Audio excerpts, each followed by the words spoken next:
Alors, on a des acteurs financiers d'un côté et puis des acteurs économiques de l'autre. Acteurs économiques qui eux-mêmes se diversifient puisque apparaissent un certain nombre d'entrepreneurs, que ce soit des start-up, des entrepreneurs sociaux et environnementaux, ou simplement des gens qui ont envie d'agir un peu différemment.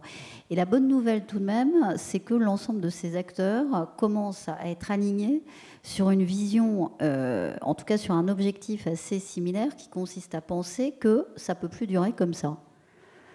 C'est-à-dire que le monde dans lequel on a vécu, les modèles, notamment les modèles économiques dans lesquels on était installé, ont montré, et on parlait de 2008, mais il y a tout un tas d'autres choses qui en témoignent malheureusement, que ce soit les catastrophes naturelles qu'on est en train de vivre, que d'une part, ce monde est devenu pas suffisamment inclusif, avec tous les problèmes sociaux et sociétaux qu'on constate tous les jours, et que nous acheminons vers une planète qui ne pourra plus continuer comme ça, donc avec des problèmes environnementaux absolument immenses. Bon.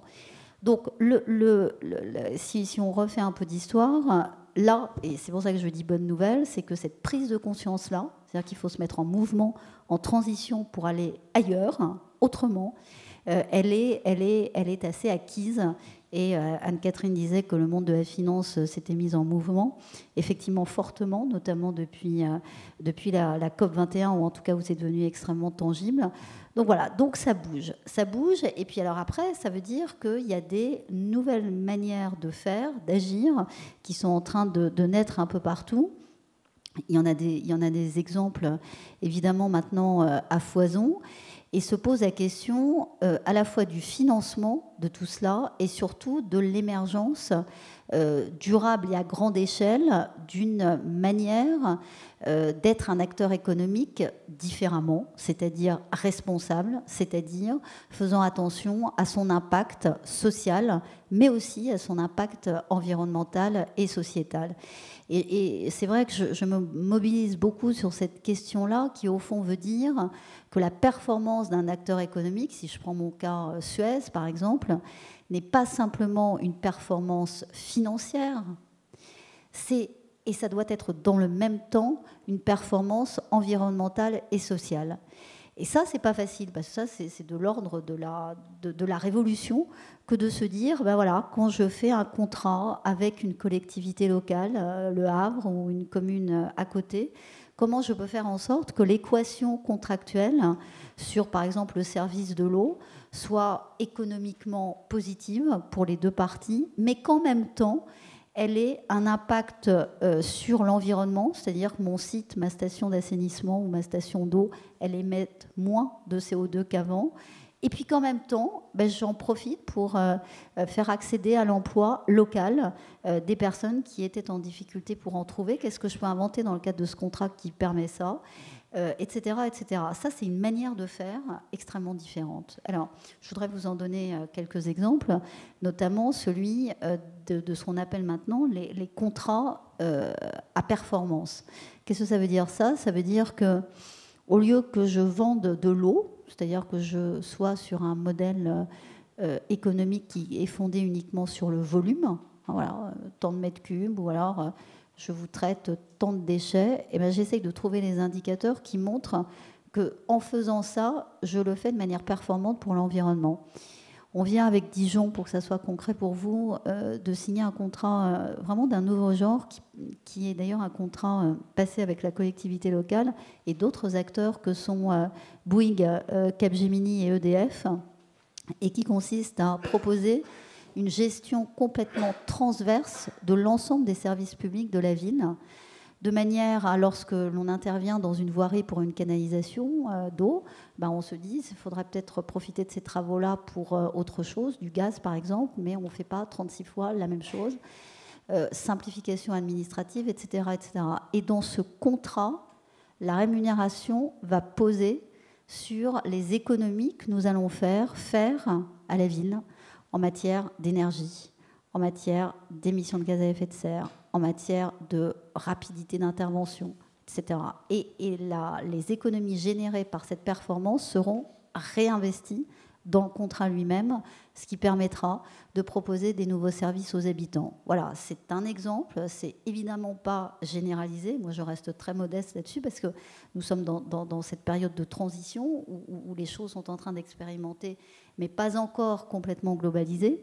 Mais c'est à coup d'expérimentation comme ça qu'on fait progresser les choses. Autre exemple qui me tient à cœur, c'est que, et vous l'avez très bien dit, Nicolas, on est dans un monde où il y a différents types d'acteurs économiques qui apparaissent. Et au lieu de les appréhender en silos, c'est intéressant de voir comment tout ça peut matcher, être plus fort ensemble, puisque les solutions, elles sont souvent trouvées quand on se met ensemble acteurs de tailles différentes. J'ai lancé un truc à Suez qui s'appelle le Suez Collaborative Tour, qui permet sur un territoire, on va le faire d'ailleurs dans pas longtemps ici, de faire se rencontrer d'abord les acteurs du territoire innovants, les startups, les entrepreneurs, les acteurs plus traditionnels comme nous, et de prendre le temps de se connaître, parce que tout cela est une affaire aussi de culture et d'être en capacité de mettre à bas un certain nombre de stéréotypes. Vous pensez de moi, ou en tout cas de l'entreprise à laquelle j'appartiens, que c'est une grande multinationale, que c'est complètement manichéen, que ça recherche uniquement de faire du profit, ce qui n'est pas vrai, mais c'est le stéréotype que vous avez. Et puis moi, je peux me dire, oui, vous avez une gestion du temps absolument insensée, vous faites des trucs comme ça hyper rapidement, vous êtes tout petit, donc ça ne va pas aller très loin, etc. Bon.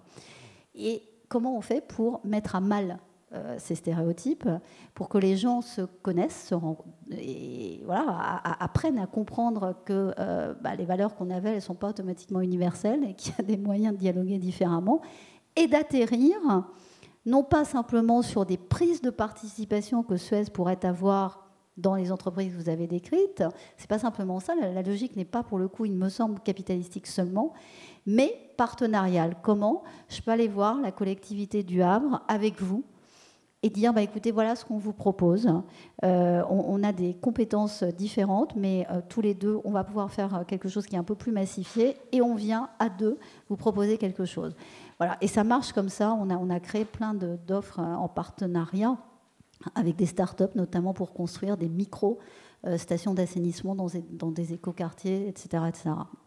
Et ça, je pense que c'est important de pouvoir aussi déployer ce type d'approche. Et puis enfin, et je terminerai par là, si on veut bien, et si vous voulez bien avec moi, admettre que cette finalité est la bonne, c'est-à-dire d'aller vers un monde plus inclusif et plus environnementalement positif, eh bien, on a effectivement besoin de financement d'un nouveau genre, ce qui pose la question cruciale d'être en capacité de flécher ces investissements là où il faut, c'est-à-dire là où effectivement il y a des projets qui sont en train de se monter, qui cochent ces cases du progrès environnemental et du progrès social. Et donc se pose cette question éminemment complexe de la mesure de l'impact environnemental et social. Et là, on est en train de la mettre sur la table, cette question, parce qu'elle est... Vous le sentez intuitivement, extrêmement compliqué.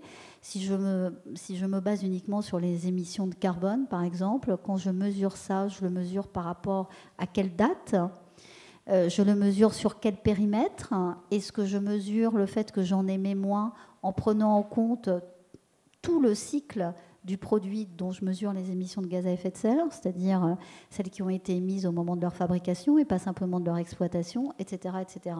Et je vous passe les complexités sur notre capacité à faire éviter des émissions de CO2 grâce à des solutions nouvelles. Ça aussi, comment je fais pour le mesurer. Bon.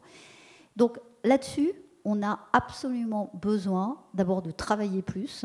Bon, alors ça, c'est très personnel. Je considère qu'on n'a pas pris tôt suffisamment ce problème au sérieux et qu'on n'a pas vraiment bossé sur ces questions-là de mesure des impacts. Et puis, on ne le fait pas tout seul. C'est-à-dire, on ne met pas les financiers d'un côté et puis ce que les financiers appellent les émetteurs. Moi, j'ai découvert il y a peu de temps qu'en tant qu'entreprise, on m'appelait émetteur ou émettrice peut-être. Bon, voilà. Non, je m'appelle directrice, mais c'est pas grave. Et comment je fais pour que les indicateurs qui vont servir de fléchage des investissements ne soient pas des indicateurs qui émanent uniquement de l'univers de la finance, mais qui soient bien co-construits avec les acteurs économiques.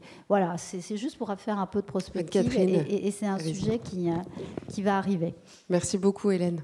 Anne-Catherine. Pour compléter ce que vient de dire Hélène, effectivement, il y a un endroit probablement où ça se co-construit, c'est ce qu'on appelle, alors c'est des émissions obligataires que font. En fait, il y a deux moyens pour se financer sur les marchés, pour faire super simple, des entreprises. C'est être cotées, ça veut dire qu'elles émettent des actions et que ces actions sont achetées. Et ça, en général, vous voyez à peu près de quoi je parle. Et puis, elles émettent des obligations.